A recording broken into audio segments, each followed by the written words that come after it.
nkhani njakuti pofunafuna moyo, pofunafuna kuti tikhale nchakulya, ambiri aife amene tikukhala m'matawuni ndife talimbikiranso ndipo talimbikitsanso kuti anthu azipitirira kuononga mitengo umaotcha makala, chifukwa bizinesi yosingakhalepo ngati ifeyo sitisintha machitidwe akuti tisinthe kaphikidwe ka zakudya zathu.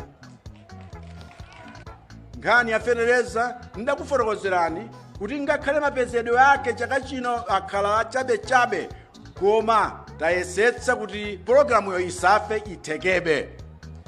Ife amene tili kuchita nawo zimenezi tisawonjeze chinyengo pa zinthu zakuti zavuta kale kamba kofuna kuti ndipeze phindu pa tsoka la mzanga. Ayi,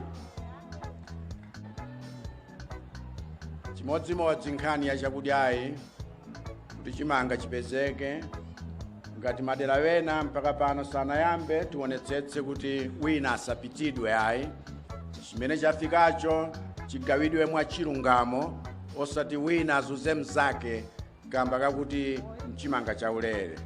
Ndili nchikhulupiriro kuti Amalawi tikapitira kukondana ndi kugwira ntchito bwino ndi kulumikizana, ngakhale kuuzana zoona pamene pali vuto, nkupeza yankho tili limodzi, dziko lino likhala labwino koposa kusiyana ndi mmene lilimo. Ndili nchikhulupiriro kuti ngakhale pa nthawi ino, nthawi ya Christmas, Mulungu akudalitsani koposa aliyense wa inu, aliyense m'Malawi, ndipo ndili kuperekanso ngakhale mafuna abwino kwa atsogoleri onse amene tili nawo, ngakhale iwo amene adapuma pa ntchito.